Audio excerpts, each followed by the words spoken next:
de cumplir horario y toda una serie de cosas que hasta cierto fastidio me produce.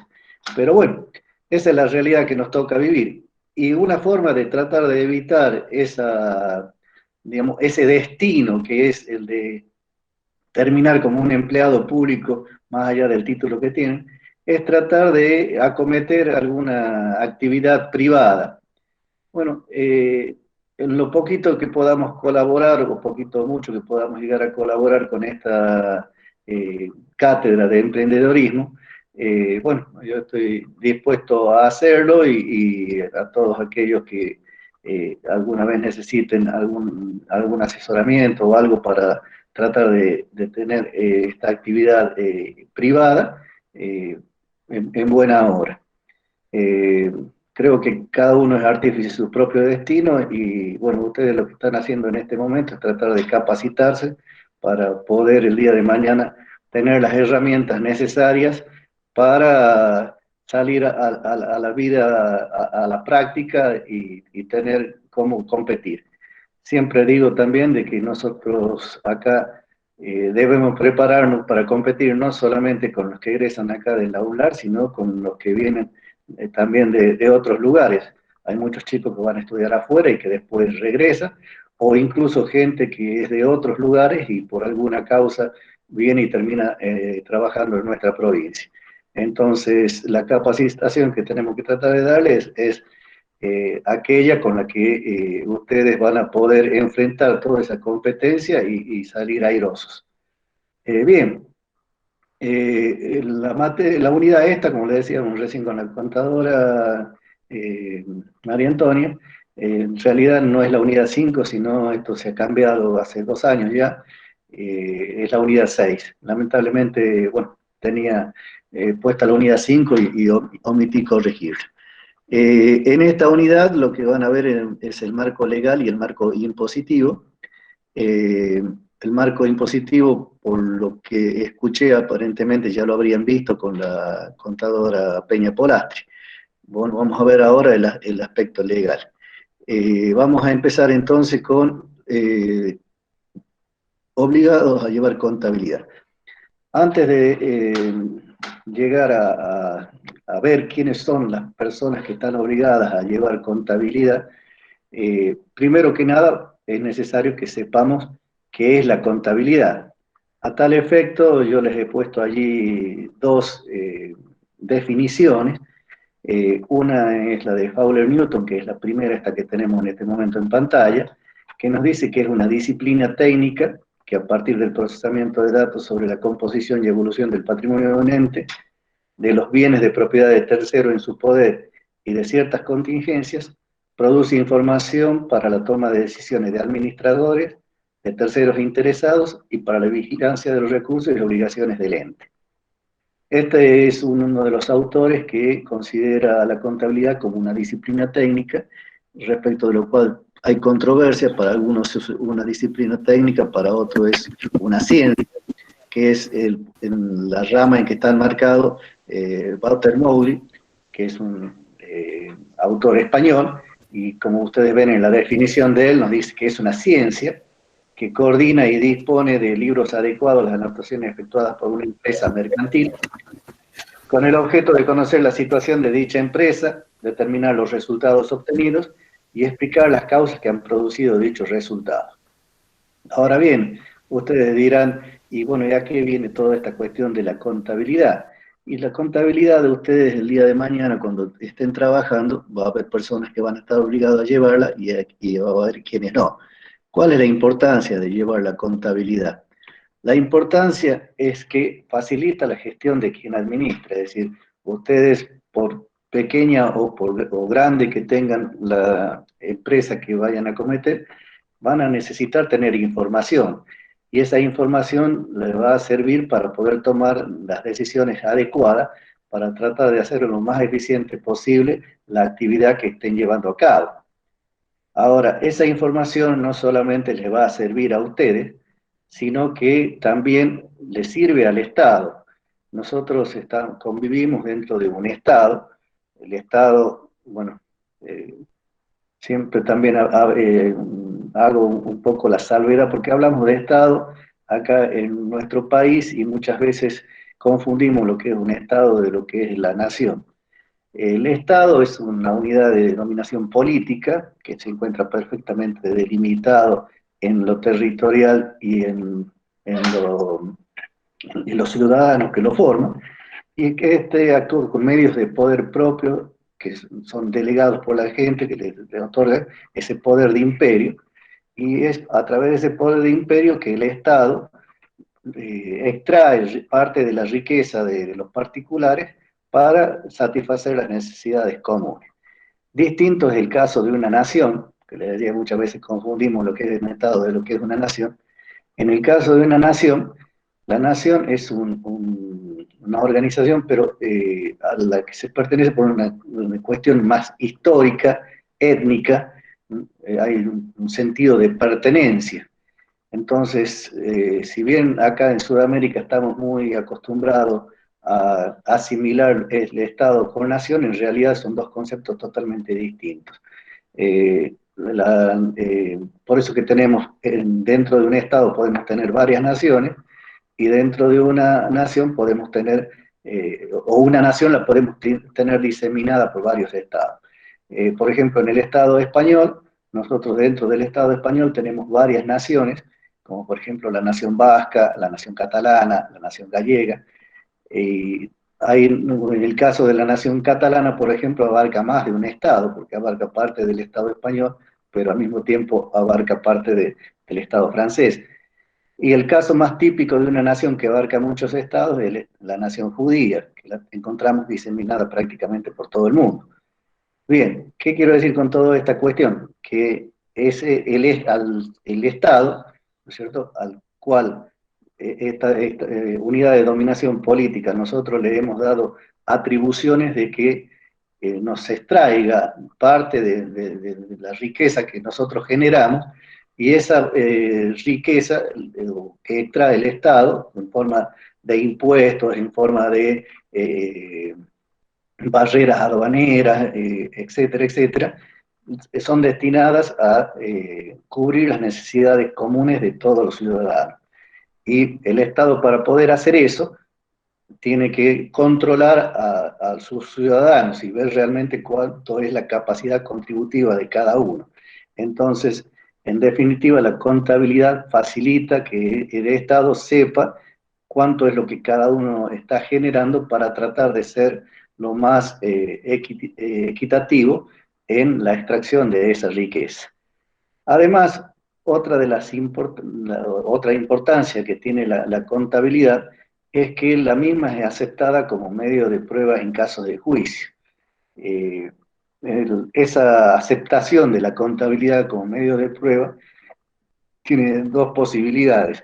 En primer lugar, hay una forma de presentar la contabilidad que es en forma, una presentación general, es decir, absolutamente todos los registros contables, pero esto únicamente se da en casos excepcionales, eh, porque únicamente puede ser pedida la presentación de toda la contabilidad en casos muy contados y que la ley expresamente contempla.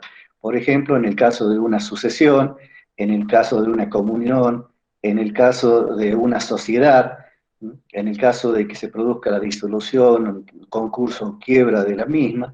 Es decir, únicamente puede pedir la exhibición general de los libros de contabilidad aquel que es dueño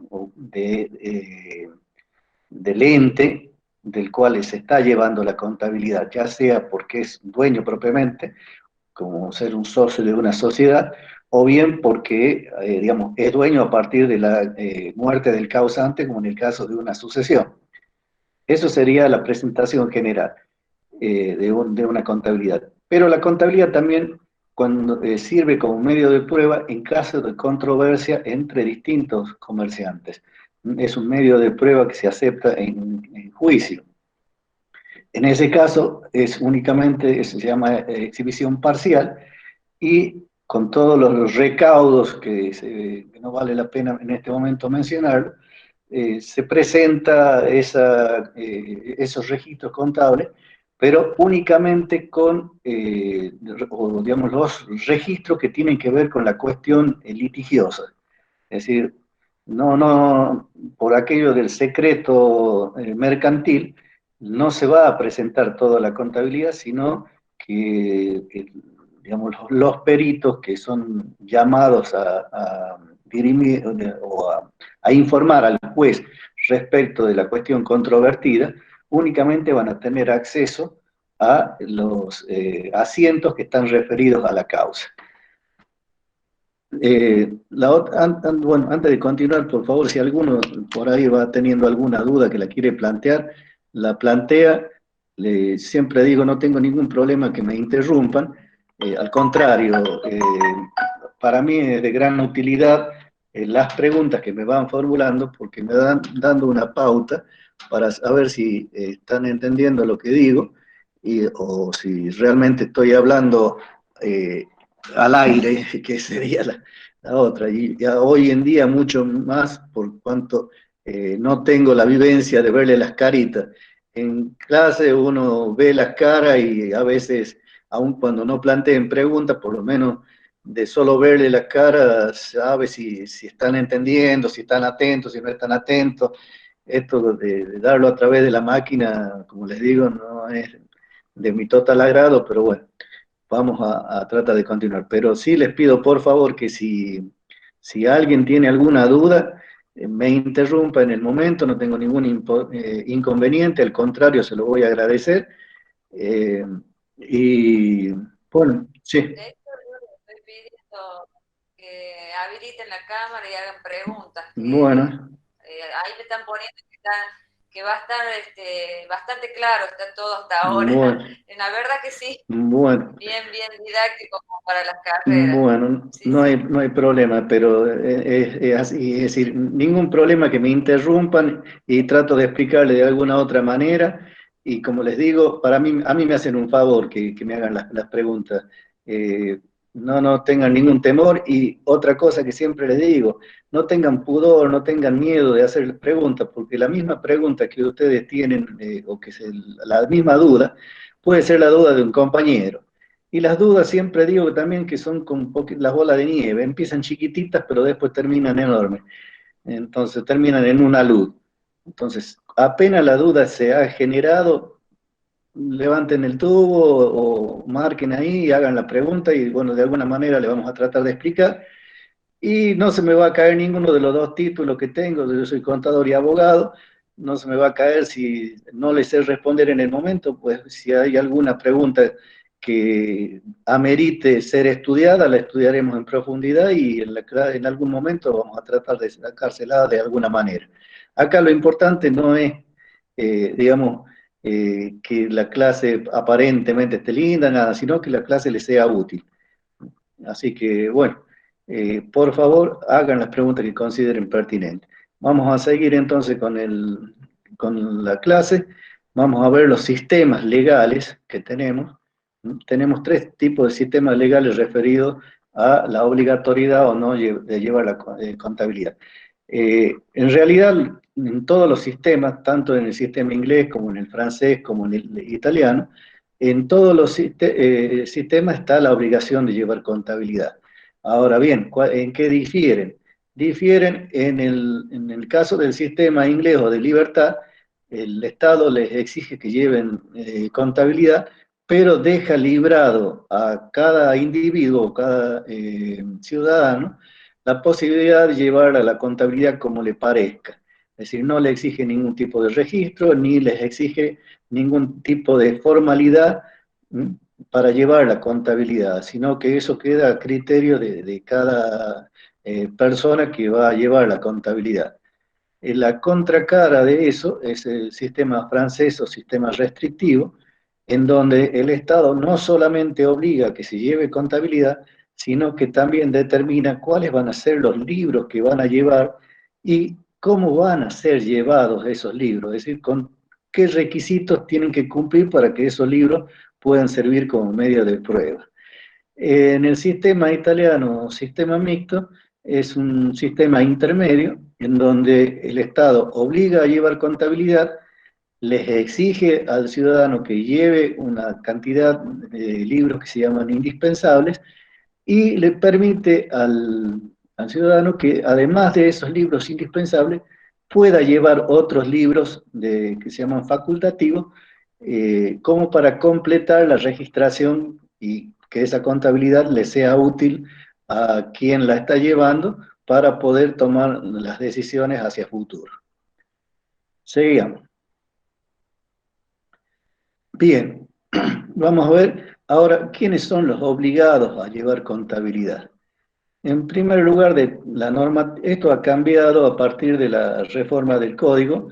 Yo no sé si, bueno, acá hay muchos que estudian otras carreras que poco tienen que ver con abogacía o con las ciencias económicas, así que les comento que en el año 2015 se ha modificado el código y bueno, a partir de ahí tenemos una serie de normas nuevas del Código Civil y el Código de Comercio, que eran los que estaban vigentes hasta ese momento, han sido dejados, han sido abrogados o dejados sin efecto, y hoy en día la legislación que nos rige es el Código Civil y Comercial.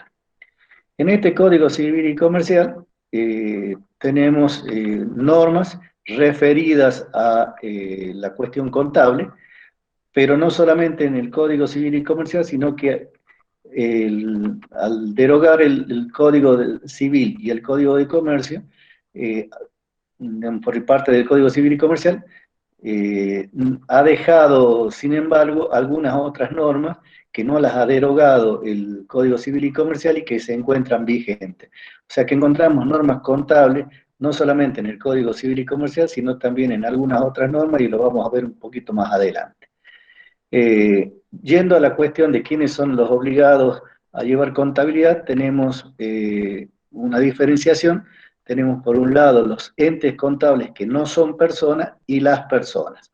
Ahora cabe bien aclararles también a ustedes la cuestión de qué es una persona.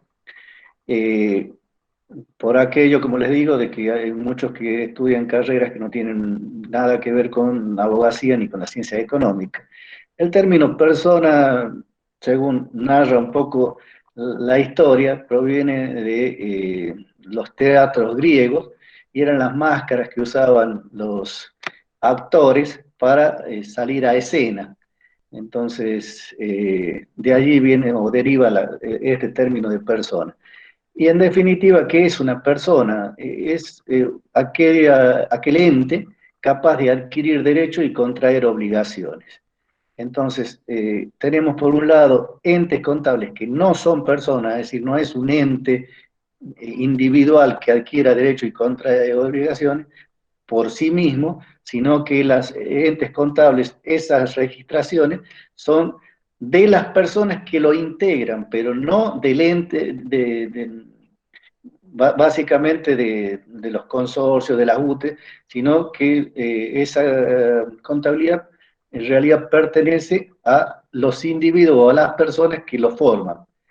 Y tenemos por otro lado las personas entonces que están obligadas a llevar contabilidad, que en este caso sí es un ente capaz de adquirir derecho y contraer obligaciones. ¿Puedo seguir? Digamos. Vamos a ver entonces quiénes son los entes contables que no son personas. Tenemos, como les decía recién, lo que se llaman las agrupaciones de colaboración empresaria, las uniones transitorias de empresa y los consorcios de cooperación. Todos estos forman parte, falta uno nada más que de los que serían los contratos asociativos. Estos no son personas en sí mismos, pero sí la ley, en este caso el Código Civil y Comercial, les establece la obligatoriedad de tener que llevar contabilidad. No está, la obligación no surge de la parte general del Código Civil y Comercial, sino que para cada uno de estos entes hay un artículo específico del código que los obliga a llevar contabilidad. Esos artículos del 1455, el 1465 y el 1475, por ahí no recuerdo bien los números, pero toda la cuestión de la parte contable en el Código Civil y Comercial La parte general está desde el artículo 320 al 331. Estos, como les digo, no se encuentran dentro de eso, sino que hay un artículo especial dentro del código, el artículo, uno de los que me acuerdo con certeza, el 1455, el otro debe ser el 1465 y el otro por ahí anda, 1474 o 1484, no me acuerdo bien, que son de donde surge la obligación para estos entes contables que no son personas. Sigo. Vamos a ver entonces, ya dejando de lado los entes contables que no son personas, vamos a ver cuáles son las personas que están obligadas a llevar contabilidad. A tal efecto, vamos a hacer una separación entre lo que son las personas jurídicas de las personas humanas, o personas físicas también llamadas estas últimas. Dentro de las personas jurídicas encontramos dos grandes grupos. Por un lado, las personas jurídicas públicas y por otro lado, las personas jurídicas privadas. Vamos a hacer el análisis para las personas jurídicas públicas. ¿Están obligadas a llevar contabilidad? Sí, sí lo están. Ahora, ¿de dónde surge la obligación para que estas personas jurídicas públicas lleven contabilidad? No surgen del Código Civil y Comercial. Si ustedes van al Código Civil y Comercial, tanto del artículo 320 al 331 como los otros artículos que les cité, no van a encontrar nada referido a las personas jurídicas públicas. Pues, ¿de dónde surge entonces la obligación? Surge de normas administrativas. Es decir, el Estado tiene sus propios tipos de normas, que son las normas administrativas, que son las que crean la obligación de este tipo de personas, o digamos, del Estado propiamente dicho, no de este tipo de personas, porque estamos hablando del Estado, ¿sí? De que lleven contabilidad.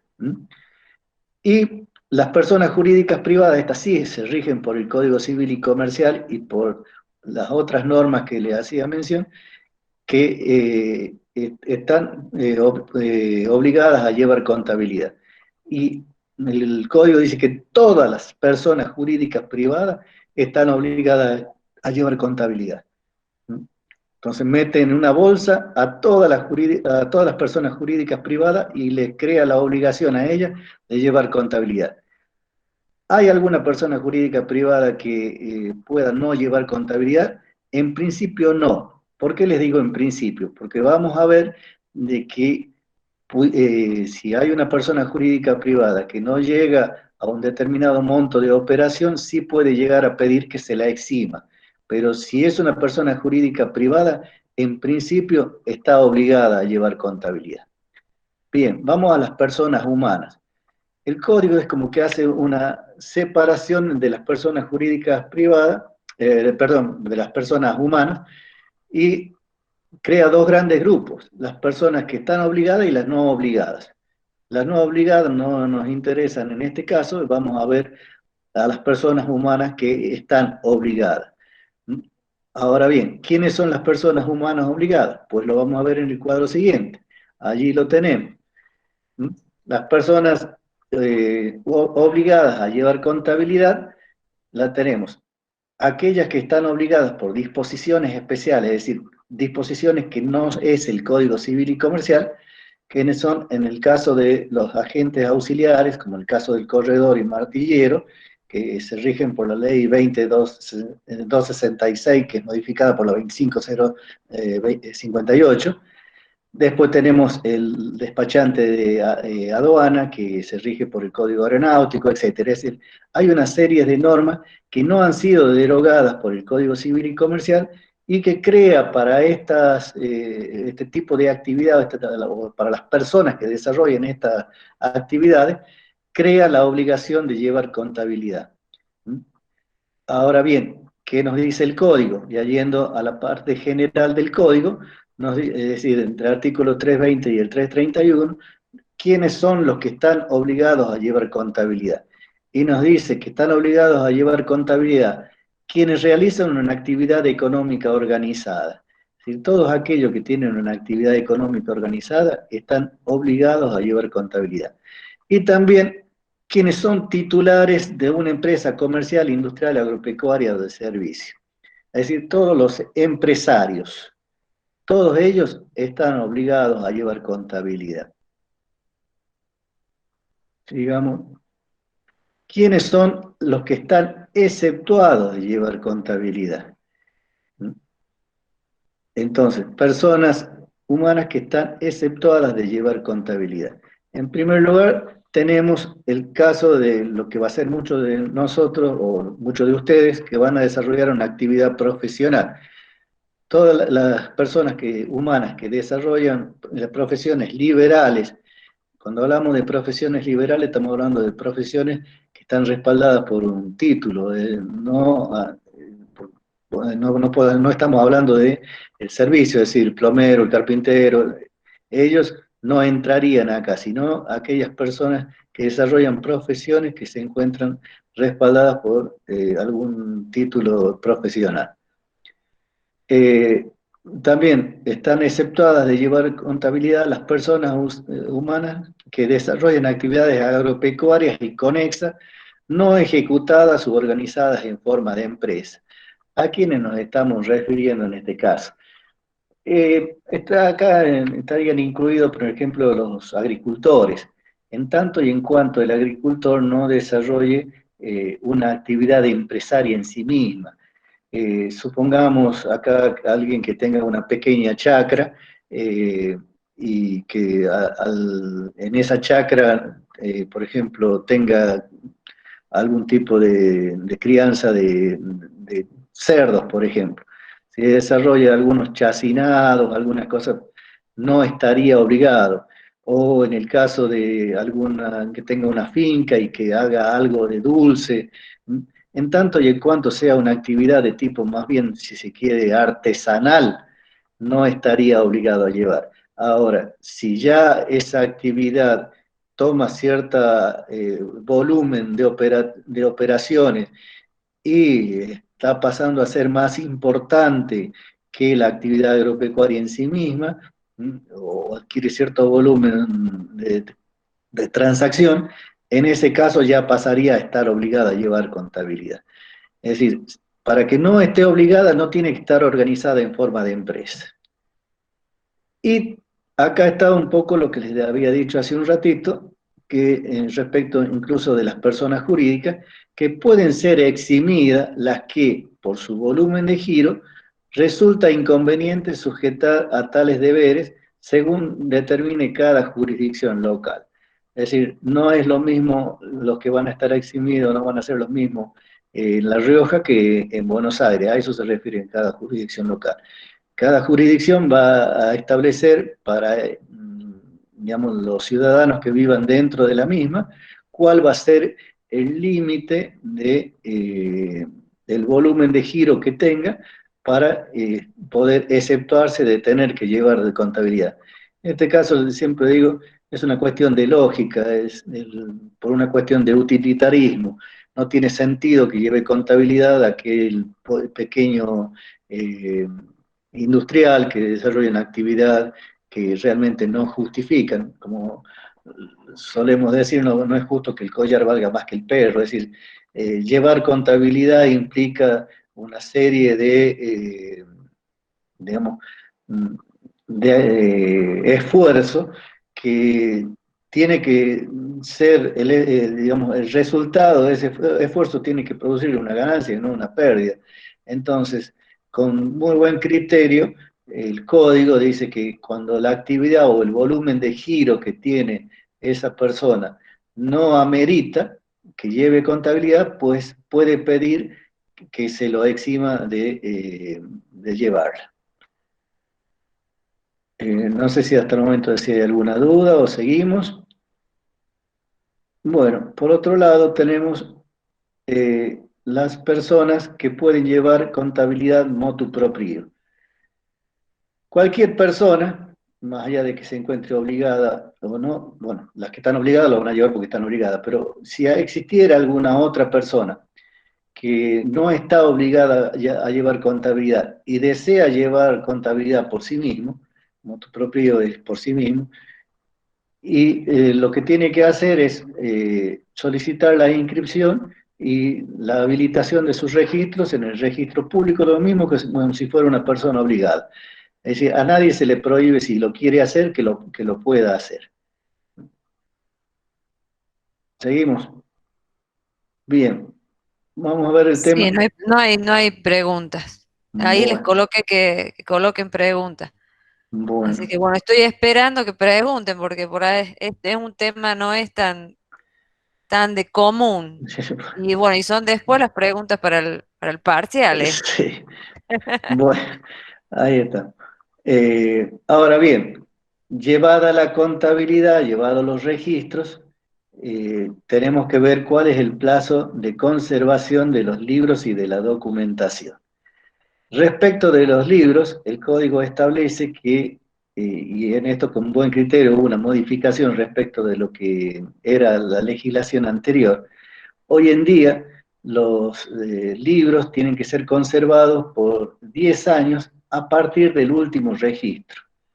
Esto, como le decía, ha sido modificado con buen criterio. Anteriormente los libros tenían que ser guardados por 10 años a partir del momento de cese de la empresa.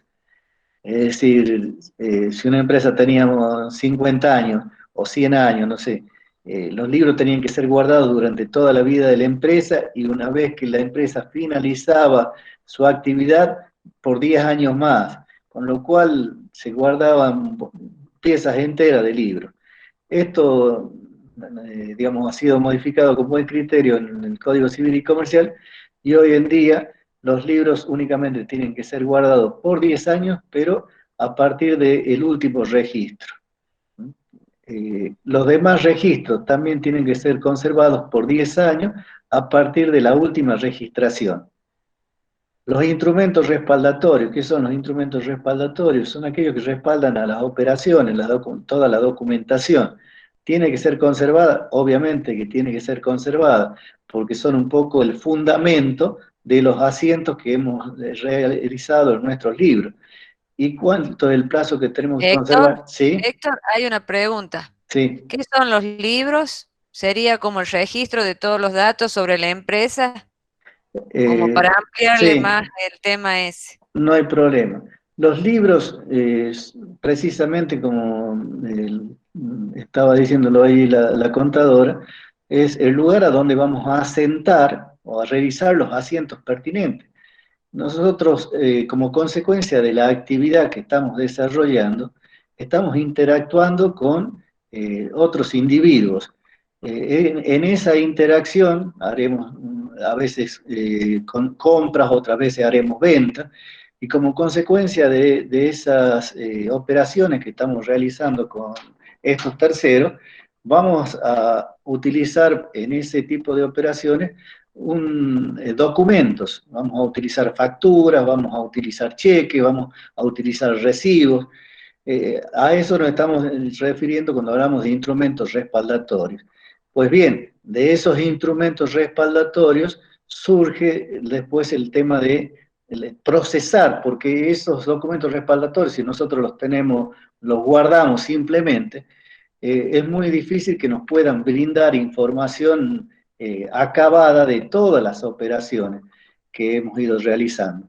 Lo que hace la contabilidad es simplemente procesar esa información, mejor dicho, vamos a hablar con propiedad de acuerdo a lo que dicen los que entienden la cuestión.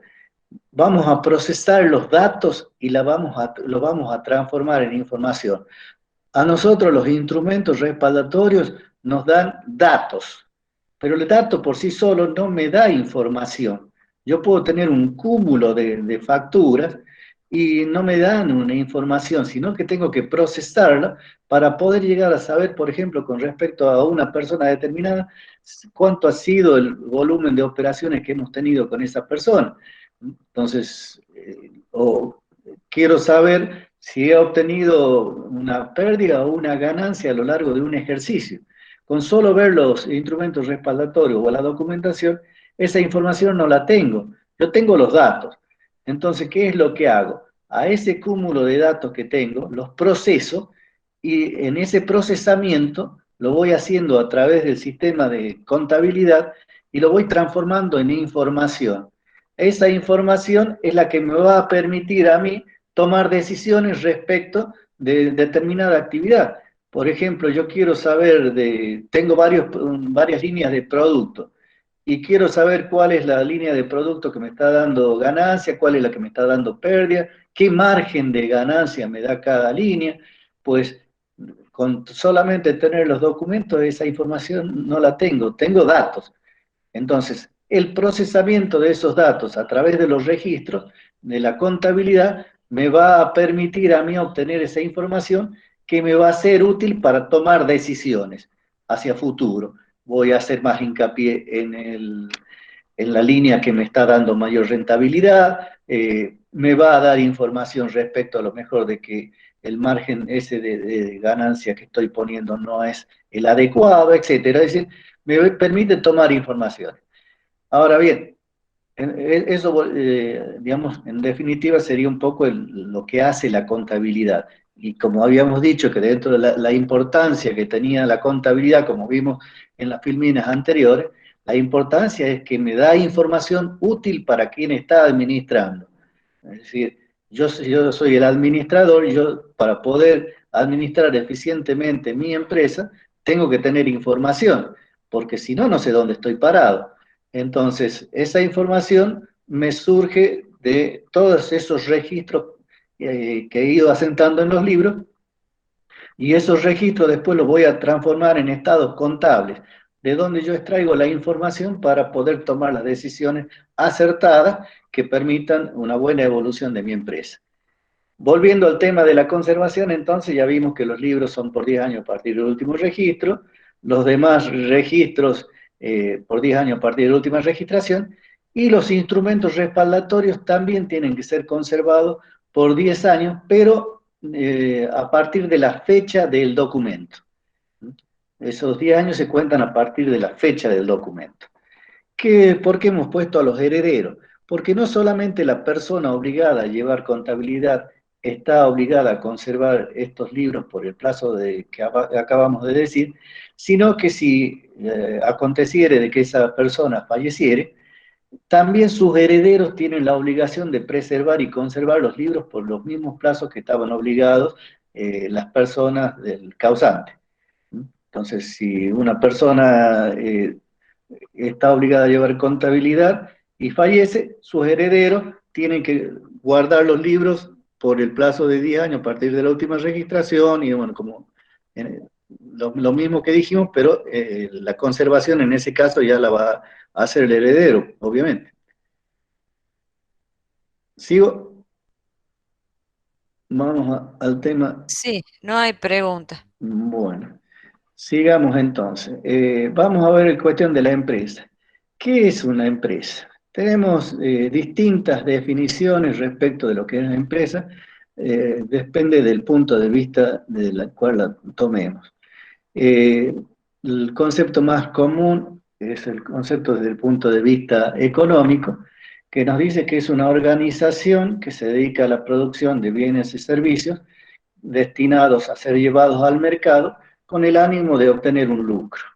Esa es una definición que todos los que hemos estudiado ciencias económicas la tenemos bastante arraigada, porque la hemos repetido infinidad de veces.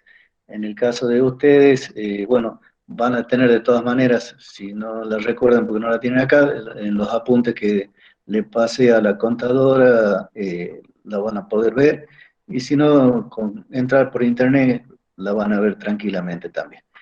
Entonces, desde el punto de vista económico, decimos que empresa es una organización que se dedica a la producción de bienes o servicios para ser llevados al mercado con un ánimo especulativo. Ese ánimo especulativo es tratar de obtener una ganancia.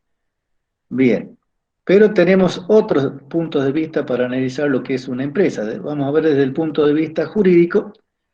Y ahí lo tenemos, desde el punto de vista jurídico, la empresa es la organización en la cual se coordinan el capital y el trabajo y que, valiéndose del proceso administrativo, produce y comercializa bienes y servicios en un marco de riesgo. Recuerden que toda la actividad empresarial siempre se desarrolla en un marco de riesgo. Digamos, es propio ese marco de riesgo, la posibilidad de...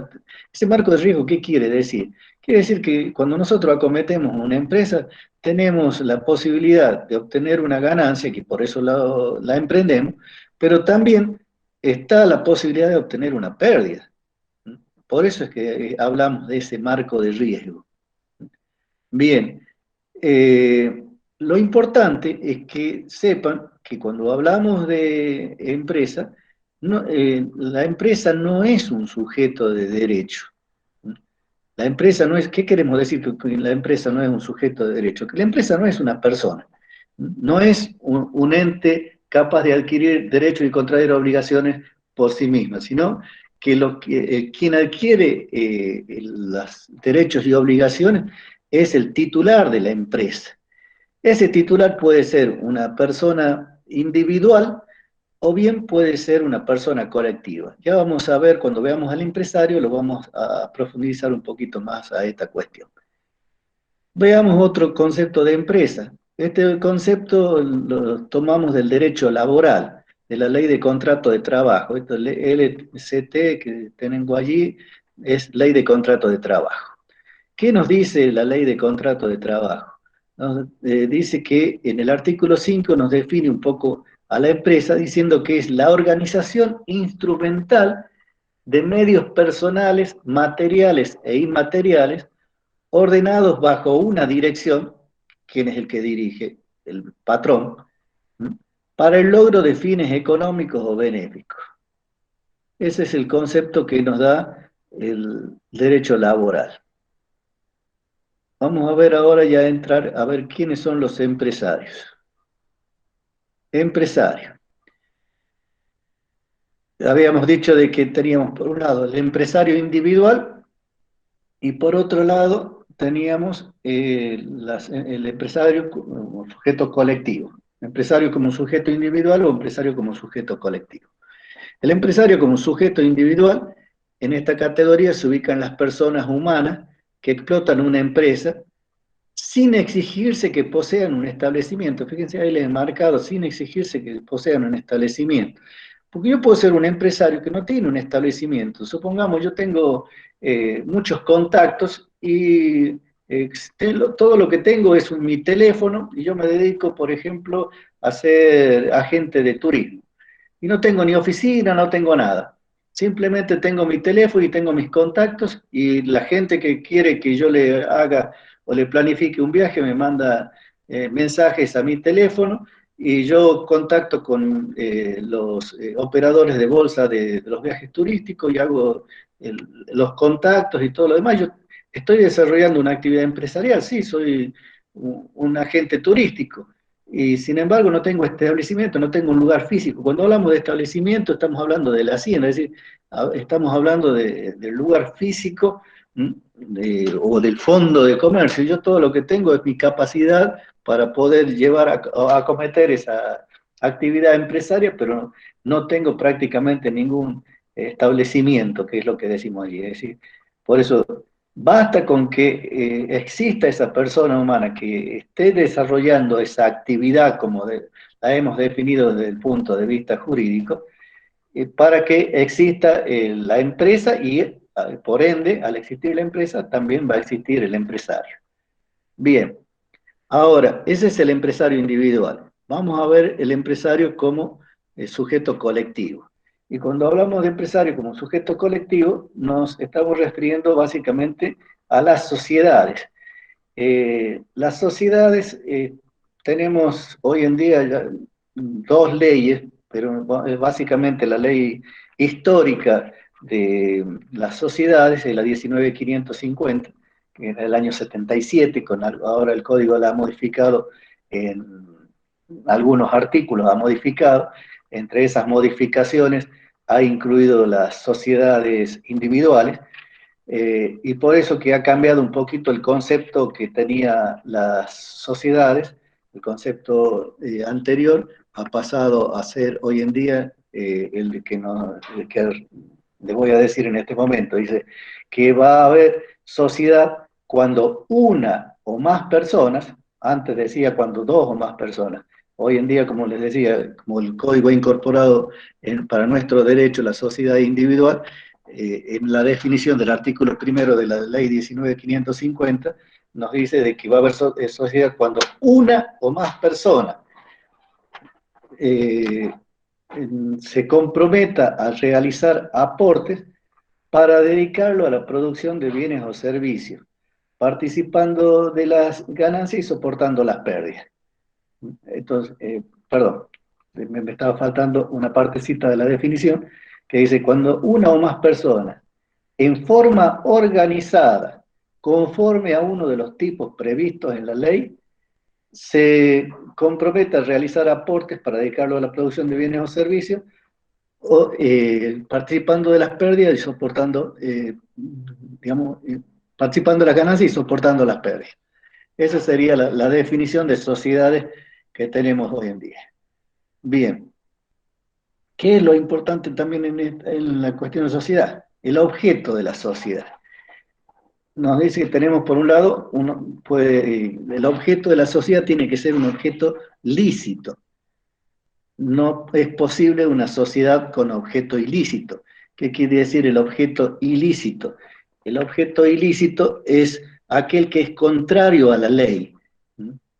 Contrario a la ley. Por ejemplo, yo no puedo armar una sociedad para comercializar merca. Eh, Eso está prohibido. Si yo, no importa que sea marihuana, que sea cocaína, no lo puedo hacer. No puedo, la sociedad en ese caso tiene objeto ilícito y es nula. Entonces, no podemos comercializar merca, lo dejamos de lado. Vamos a ver qué podemos comercializar. Todo aquello que esté en el comercio. Y la merca, lamentablemente para muchos, por suerte para otros, no está en el comercio. Ahora bien, puedo tener también sociedades con objeto lícito, pero con actividad ilícita. ¿Qué son esas? Son las famosas fachadas. Es decir, yo tengo a lo mejor un taller mecánico, y esa es la actividad que aparentemente desarrollo, pero yo si en ese taller lo que estoy haciendo es comercializando merca, entonces tengo una sociedad con objeto lícito, pero que desarrolla una actividad ilícita. Tampoco es posible. Y tenemos por último la sociedad de objeto prohibido. Ustedes dirán, bueno, ¿cuál es la diferencia con objeto ilícito? La sociedad con objeto prohibido es aquella que contraviene alguna norma específica. Para que lo tengan claro, por ejemplo, para poder llevar a cabo actividades de seguro, la ley me obliga a que yo sea una sociedad anónima, es decir, establece profesamente quiénes pueden llevar adelante esa actividad. Y dentro de eso establece que en el caso societario, una cooperativa, que podría ser o una mutual, pueden llevar a cabo actividades de seguro. Pero si yo tengo una SRL y quiero dedicarme a la actividad de seguro, no lo puedo hacer porque en ese caso sería una sociedad de objeto prohibido. Entonces, Profe, sí, buenos buenos días. días. Quería preguntar, Sí. ¿a las sociedades se le exige que haya un establecimiento? Las sociedades van a tener una sede a donde van a llegar o van a adquirir los derechos y contraer las obligaciones. En el caso de las sociedades sí tiene que tener digamos, el establecimiento. No sé si... Bien. Sí, sí, ¿Puedo seguir? sí, sí. Bueno, vamos a seguir entonces. A ver, la filmina que viene. Bien, tenemos distintas clases de sociedades. Las dos primeras se rigen por la ley 19.550, que son las sociedades no constituidas según los tipos del capítulo 2 y otros supuestos. ¿A qué se refieren eso? Lo que son las sociedades regulares. Y en segundo lugar, las sociedades regulares. Pero también ha surgido hace no tanto tiempo la ley 27.349, que crea un nuevo tipo societario, que son las famosas SAS, Sociedades por Acciones Simplificadas.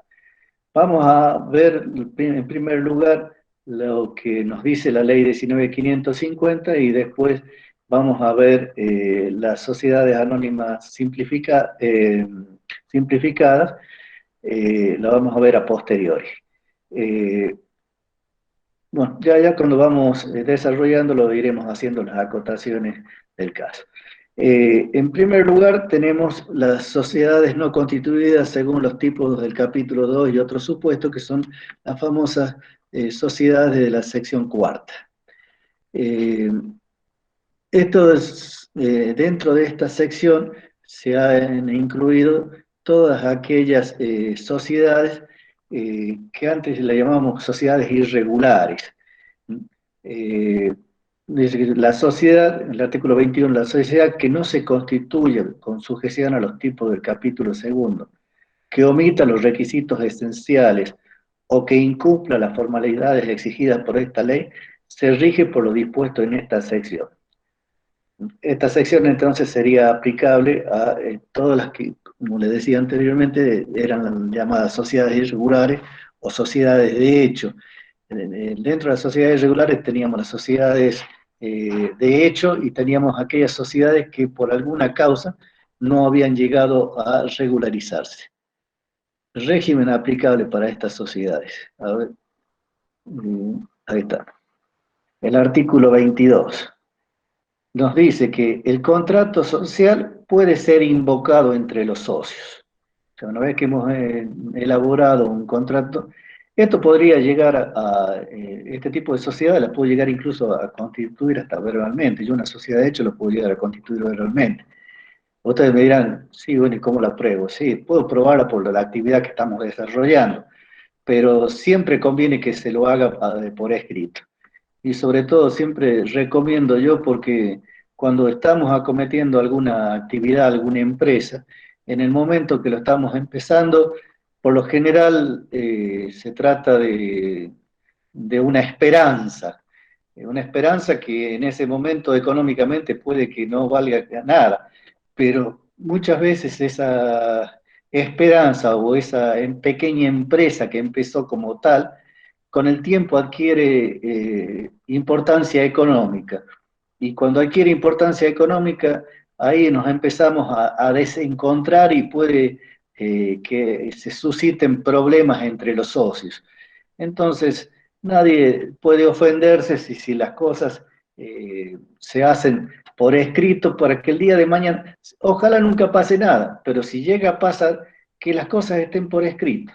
Entonces, como consejo, cualquier tipo de actividad que vayan a hacer, ya sea que una actividad profesional o actividad de otro tipo, siempre conviene, más allá de la sociedad que quieran configurar, conviene que se lo haga por escrito, incluso las sociedades de hecho. Dejen las cosas por escrito. El día de mañana está asentado, está escrito por ustedes mismos y está la firma allí, nadie puede desconocer lo que ha firmado. Ahora bien, eso en el contrato social, más allá de que se trate de una sociedad de las contempladas en esta sección, puede ser invocado entre los socios. Es decir, cuando se suscita la controversia entre los socios pueden hacer valer lo que está asentado en ese contrato. A eso se refiere esa primera partecita. Ahora bien, también nos dice que es oponible a terceros solo si se prueba que lo conocieron efectivamente al tiempo de la contratación o del nacimiento de la relación obligatoria, y también puede ser invocado por los terceros contra la sociedad, los socios y los administradores. Es decir, en principio, ese contrato social de este tipo de sociedades, que son sociedades de la sección cuarta o sociedades, las viejas sociedades irregulares, no es oponible a terceros. Ese es el principio. Pero, si yo pruebo que el tercero estaba al tanto de lo que el contrato decía, en ese caso, se lo puedo oponer. Sigamos. Subsanación. Con respecto a la subsanación, nos dice que las sociedades incluidas en esta sección podrán subsanar su irregularidad a iniciativa de la sociedad o de los socios, en cualquier tiempo durante el plazo de duración previsto en el contrato. A falta de acuerdo unánime de los socios, La subsanación puede ser ordenada judicialmente en procedimiento sumarísimo. ¿Qué nos está queriendo decir con esto? Que esa sociedad, que es una sociedad irregular, yo la puedo regularizar en cualquier momento. Y esa regularización puede ser una decisión de la propia sociedad o de cualquier socio.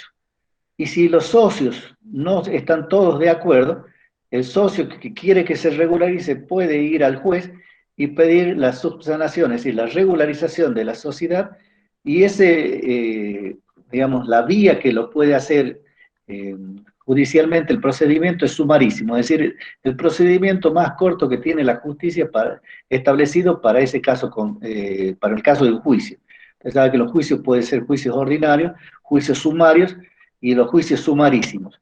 Un juicio sumarísimo, estamos hablando a lo mejor entre 6 meses y un poquito más, los juicios sumarios cerca del año, y los juicios ordinarios pueden tardar muchos años, y más en nuestro ordenamiento jurídico.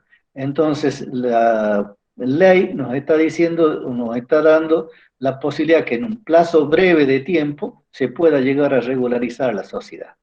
Ahora bien, estamos diciendo, sí, Héctor, ahí preguntan a qué se refiere con irregularidad. la irregularidad, Se ve que no lo han tomado muy, bien, no lo comprendieron mucho. no hay problema. Cuando estamos hablando de irregularidad, es, digamos, la contracara de las sociedades regulares. Eh, Dentro de la irregularidad son aquellas, digamos, sociedades que por alguna causa no han llegado digamos, a ser regulares. ¿Cuáles son las sociedades regulares? Las sociedades que están constituidas con todos los requisitos que la ley establece y que han sido inscritas como tales en el registro público. Si falta algún requisito, por cumplir algún requisito, estamos en presencia de una sociedad irregular. Le decía, por ejemplo, una sociedad de hecho. Una sociedad de hecho es una sociedad irregular. Una sociedad, supongamos yo quería constituir una SRL y empecé a hacer el trámite y lo abandoné al trámite. Lo abandoné, lo dejé en vía muerta, lo dejé allí, empecé, presenté las cosas y nunca más le di bolilla. Pues como no llegué a concretar la inscripción de esas SRL, irregularidades, la subsanación de las irregularidades que tenía este tipo de sociedades, entonces cualquier socio o la misma sociedad puede pedir que se subsane, es decir, que se regularice, que esa sociedad que es irregular pase a ser una sociedad de tipo regular. Y si existe algún socio disconforme, porque si no hay acuerdo unánime en que la sociedad se regularice y alguno preferiría seguir como una sociedad irregular, ese socio tiene el derecho de apartarse de la sociedad. Por eso tiene derecho de receso. Ese derecho de receso lo puede ejercer dentro de los 10 días de quedar firme la decisión judicial que decide que la sociedad se regularice. Digamos, ese apartamiento del socio se tiene que hacer en los términos del artículo 92 de la Ley de Sociedades. ¿Y qué nos dice este artículo? Este artículo nos dice que el socio que se va a apartar de la sociedad tiene derecho a que se le pague el valor de su participación en la misma. Y ese valor va a estar dado por el valor del inventario a esa fecha, ¿no es cierto? Y va a contemplar no solamente el valor de la empresa en ese momento, sino también que ese socio va a participar de todas las ganancias que tuvieran, de las operaciones que se estuvieran llevando a cabo en ese momento, pero también va a ser responsable por la pérdida de aquellas operaciones que también se están llevando a cabo en ese momento. Eso simplemente es lo que establece el artículo 92. Ahora bien, vamos a la cuestión de la responsabilidad de los socios. En esto, la sociedad ha establecido, digamos, la sociedad, el nuevo Código Civil y Comercial ha establecido una gran diferencia con lo que eran las sociedades irregulares en la otra normativa. Al respecto, en el nuevo código nos dice que los socios responden frente a los terceros como obligados simplemente mancomunados y por partes iguales, salvo que la solidaridad con la sociedad o entre ellos o una distinta proporción resulten de una aplicación, de una estipulación expresa al respecto de una relación o de un conjunto de relaciones, de una estipulación del contrato social en los términos del artículo 22. El artículo 22 nos dice que el socio puede hacer, digamos, apartarse de la sociedad, y de las reglas comunes del tipo que manifestaron adoptar y respecto de las cuales se dejaron de cumplir requisitos sustanciales o formales. ¿Qué estamos queriendo decir con todo esto? Para que lo tengan en claro. En la actividad empresarial existen dos tipos de responsabilidades que se encuentran diferenciadas. La responsabilidad simplemente mancomunada y la responsabilidad solidaria.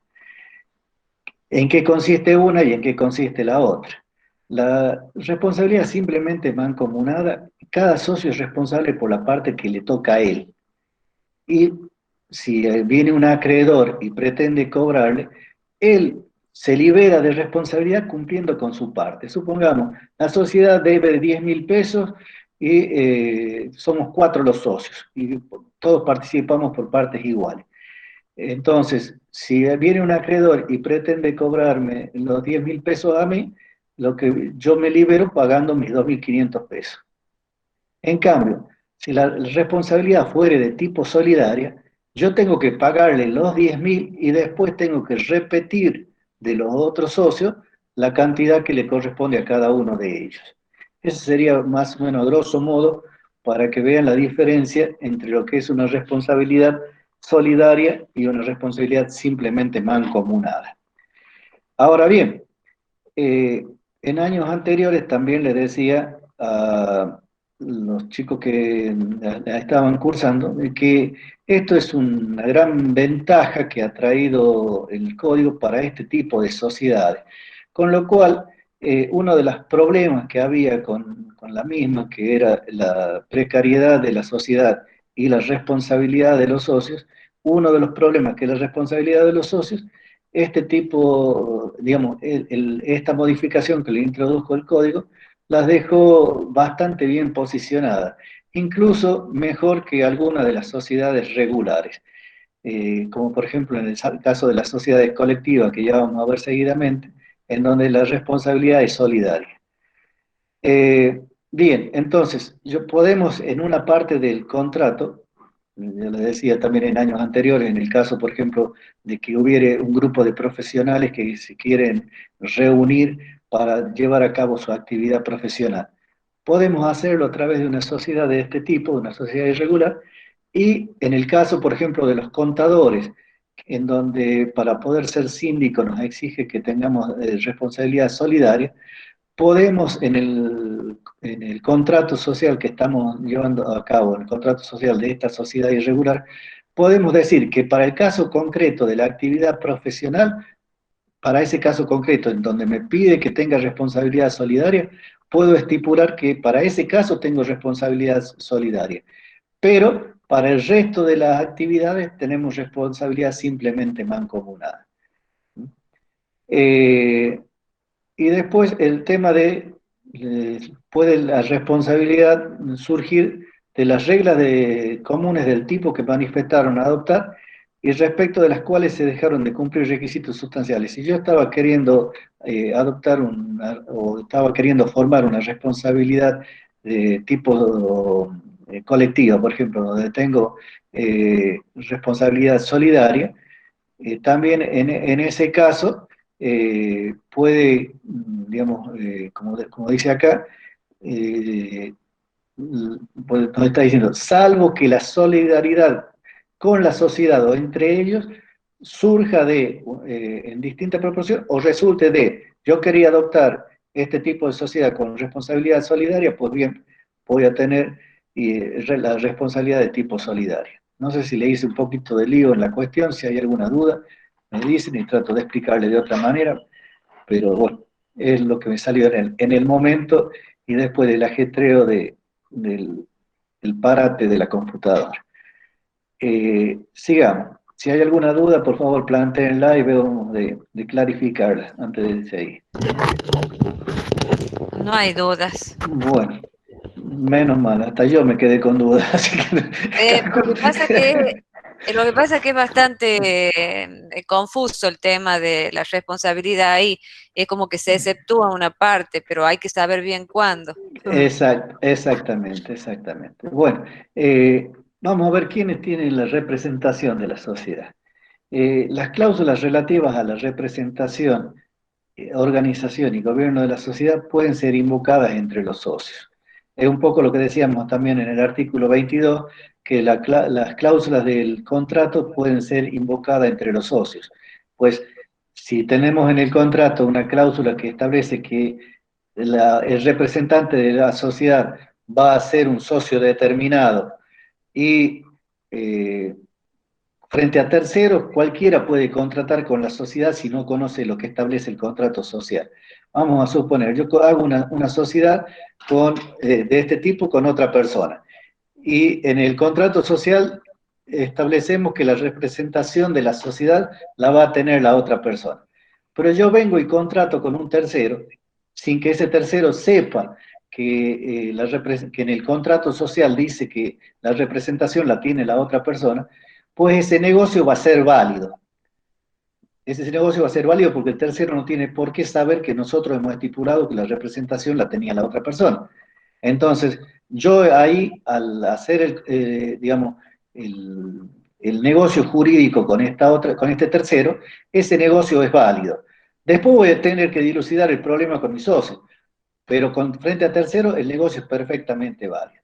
Ahora, en las relaciones con terceros, si el tercero sabía, por alguna razón, de que la representación la tenía mi socio y no yo, en ese caso, ese contrato no va a ser válido. No sé si está claro lo que estábamos diciendo. Entonces, en las relaciones con un tercero, cualquiera obliga a la sociedad. Por eso es que si el tercero no sabía que la representación la habíamos acordado que la tuviera mi socio, en ese caso, aun cuando yo lo contrate sin tener yo la representación, ese contrato es válido. Pero si el tercero sabía que la existencia de ese contrato social y que en él se estipulaba que la representación la tenía mi socio, ese negocio jurídico que él celebró conmigo, en ese caso no sería válido. ¿Está claro o no? Sí, No hay no hay problema. pregunta. Bueno, sigamos.